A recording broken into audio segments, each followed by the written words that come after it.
5 метра в секунда е този лифт, 3000 души на час. Сега ще го сметнахме, че движи с 18 км в час. Има и такова, има и... браво!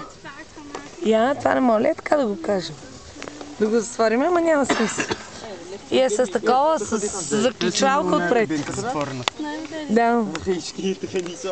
Снимах. Тук спираме и чакаме, не знам що. Сега ще кажи здрасти. Здрасти. Как си, Саше?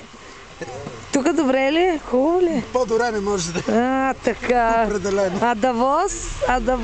Живеем и Давос. Добре, кога? До година? До година.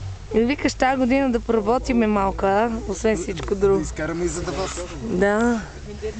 Дам пък как една вълбълна нямаше по всички писти. Ето ми мене, ама аз стига толкова. Фотоапарата ми е на врата. Снега е като масло просто. Като масло, да. Много е готино. Просто пистите са невероятно. Съоръженията са супер. Опашки няма. На този лифт, като слизахме надолу, по коя беше тая? По Хорн. По Хорн, да, тя е някаква черна писта такава. Култова. И като слизахме по нея, и долу на този лифт имаше много народ. Обаче сега няма. Сега направо си минахме като симеончовци. Обаче взеха да ми измързат ръцете малко.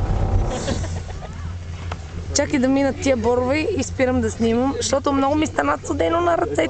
Пих глювайн и се спазарихме за една чаша глювайнска, много хубава.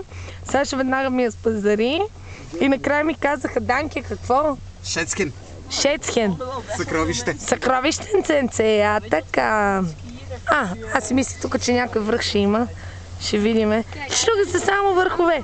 Гати, аз в България толкова върхове не съм обиколила колко тук в Алпите. Веселба. Ай след малко пак.